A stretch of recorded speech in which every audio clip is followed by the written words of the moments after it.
4 generaciones, los cohortes, como también le dicen, ¿no? O sea, la primera generación, en cada caso, no tiene ninguna posibilidad de entenderse, porque es la generación de la revolución traicionada aquí y de la gloriosa revolución allá. O sea, no pueden hablar, básicamente, ¿no? Pero al menos da la impresión de que la generación de los balseros, que también se llama the cohort of the New Cubans, o whatever, espero que pueda hablar con la generación de la incredulidad, o sea, que pueda haber algún acercamiento, algún a ver qué piensan ustedes. No, yo creo que lo que usted dice es cierto, que una de las virtudes de haber tratado de hacerlo en ambos sitios a la misma vez es de darse cuenta de cuáles son las posibilidades, ¿no? de diálogo, de confrontación, de entendimiento, y en algunas generaciones son pocas, son sumamente hostiles las unas a las otras, en las otras sí hay más posibilidades de intercambio, eso es, yo creo que es cierto. Debo decir una pequeña cosita que no la recalqué en la conferencia, y es que una de las cosas, pero el hecho que la muchachita, señora joven, se paró y habló por los jóvenes cubanos, me hace pensar que debo de decir que una de las dificultades con la juventud que viene aquí a los Estados Unidos es que, claro, confronta de modo muy masivo otra cultura, otra lengua, otra realidad y demás. Y entonces se van perdiendo también la cubanía de ciertas generaciones, ¿no? Tú no la tienes perdida, pero el idioma, todo. Así que ahí es una gran dificultad.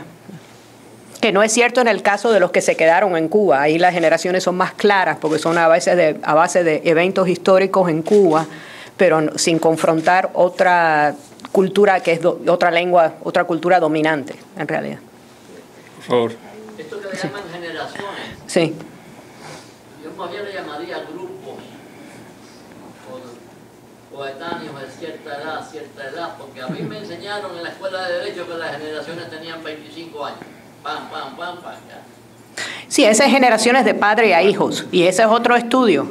Hay un libro muy bueno de Alejandro Portes y Rubén Rumbaud que se llama Legacies, donde ellos entrevistan a muchachos jóvenes en las universidades, en los colegios, entre el 7º grado y el último año de high school, con respecto a sus identidades y demás, y cómo la segunda generación es distinta a la primera generación inmigrante. Pero ese es un uso de la palabra generación, y yo lo que propongo es que hay otro, que es más interesante para nosotros, que es generaciones políticas. Usted sabrá que reconocerá que el exilio histórico trajo todo el baúl lleno de las tradiciones cubanas y se conservan aquí. Sí.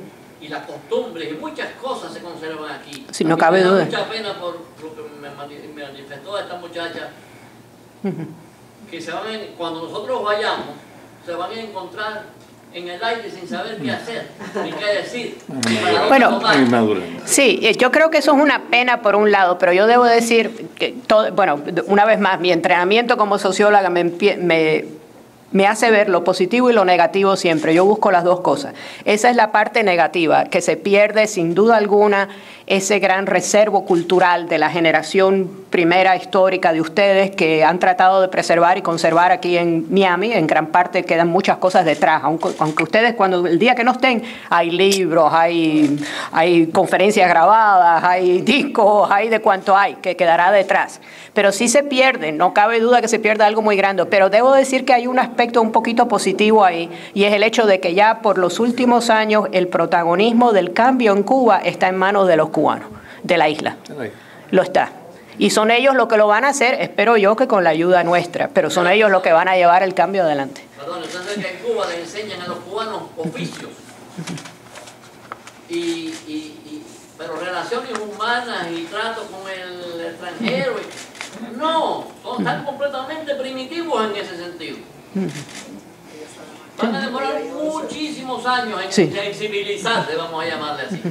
Vamos a darle el chance a Olga. Me interesa muchísimo la parte de la entrevista con el pastor presbiteriano. ¿De qué iglesia es él específicamente en La Habana? Se llama la Iglesia Presbiteriana Reformada de La Habana. ¿Pero es de Salud, de la calle Salud? Está al lado de la iglesia de la que era del padre Bosa Más Vidal, de la Caridad. La iglesia de la Caridad. Al lado de Chinatown. Yo iba a esa iglesia. Ajá. Y ahora te pregunto, ¿cómo este señor dice que él se ha sacado la careta, que él ya puede hablar? Es decir, él te ha confesado que él habla libremente en esa iglesia. Sí, no, sí. Sí, sí, hay gente, verdaderamente hay gente, bueno, siempre hay que ser cuidadoso, como me dijeron a mí. No, a mí, como me dijo un amigo disidente hace años, cuando a mí me invitaron a ir a Cuba y yo no sabía que si ir o no ir, aquí todo el mundo decía que no fuera, y él me dijo, mira, ve, habla, no es como aquí, hay que ser cuidadoso, pero siempre queda algo detrás, deja algo. Y hay mucha gente en Cuba que yo creo que, y entre ellos el pastor Héctor Menéndez. Que tengo es, tú hablaste del embargo como una justificación de las personas que ya eran las amarradas a la estaca. Muy buena imagen. Gracias. La estaca de los tomates. Yo crío tomates, así que pero esa gente joven, ¿les preguntaste por casualidad a qué ellos le atribuían la pobreza económica? ¿Les preguntaste eso? Ellos mayormente, es que el desafecto de ellos es como decía el pastor Méndez, que quieren más libertad, pero no saben cómo llegar a ella ni qué forma debe de tomar. Ellos no hablan del embargo. No, la verdad es que los jóvenes no me hablaron del embargo. Eso es de entre tantas las explicaciones que le han dado a ellos, y ellos no saben cuáles coger y cuáles votar, ¿no? Como quien dice, están muy perdidos. Quizás la chica nos quiera contestar. Sí, sí, si tú quisieras decir algo. ¿Quieres decir algo sobre eso? Perdón, estaba haciendo relaciones públicas. Pero bueno, la pregunta es, cuando tú estabas en Cuba, ¿tú le echabas la culpa al embargo de la pobreza? El gobierno le echa la culpa al embargo y el pueblo no sabe dónde viene. En realidad, ellos creen, la noción que hay en Cuba, de los jóvenes cubanos acerca de los Estados Unidos, hay dos nociones. Una, que es la que te dice el gobierno todos los días, y que de repetirla tantas veces, hay cosas que uno piensa, sí, tienen que tener algo malo, si no, no hablaron tan mal. Sí. Y la otra es la de cuando vienen las personas familiares, las familiares, que tú ves que todo el mundo está bien y algunas veces cometemos ese error y no estamos tan bien y vamos y enseñamos algo que no somos. Y entonces esa es la otra noción que tienen en Cuba. Pero el embargo en realidad no es parte de la opinión del pueblo, la verdadera opinión del pueblo que existe en el pueblo. Okay, gracias. Muy bueno. Sí, de enseguida. Un momentico, que tenía una... Muchas gracias por su presentación. Debo reconocer que me inspira cierta envidia, porque yo también quisiera pasarme un mes por allá, ya que no tuve cuando estuve allá viviendo. Quería hacerle dos preguntas. Una es si pudo hablar con los jóvenes acerca de una institución que yo no sé cuán activa está hoy en día, que es el servicio militar obligatorio, que siempre se fue rechazado. Realmente yo, que era un joven, siempre vi que había un intento por todos mis amigos de buscarse a ver si eran hijos o descendientes de algún extranjero para no tener que pasar el servicio militar o para al menos tratar de evadirlo. Y la otra, se había notado cambios en el lenguaje. Yo, como muchos de ustedes, estoy en contacto con mis familiares allá y estamos conscientes de que ha habido una gran degeneración en el sistema de educación, sobre todo en la educación primaria, donde hay maestros que prácticamente lo más común es que cometan constante falta de ortografía, aparte de tener una terrible dicción. Y yo noto en los cubanos jóvenes que llegan una dicción pésima, propia de los barrios más bajos que había en Cuba en los años 60. Sí es cierto que hay un cierto vocabulario distinto. Por ejemplo, cuando yo llegué a Santa Clara por la guagua y mis primos me fueron a buscar a la estación de guaguas, que está al lado del busto de Che Guevara, una de las cosas que me dijeron, que ellos habían cogido un taxi, que claro, les cuesta mucho dinero a ellos, para venirme a buscar con mi maleta y demás, que yo no hablara, ¿no? Y yo no entendí, porque me decían, ¿por qué yo no hablo? Y entonces resulta ser que ellos me dijeron que yo no hablara porque ellos dicen OK y nosotros decimos OK. Y si me oían decir OK, nos iban a cobrar más. No.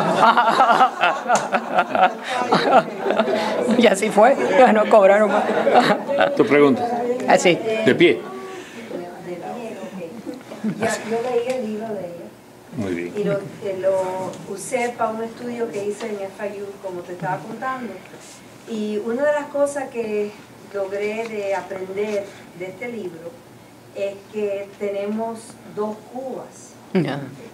Cuba de hoy y Cuba de ayer. Y entonces lo que está pasando en la comunidad cubana es que estamos viviendo en dos Cubas, y lo que se tiene que hacer es comprender uno al otro para unir todos los cubanos. Y sabemos que el idioma es un poquito más diferente, pero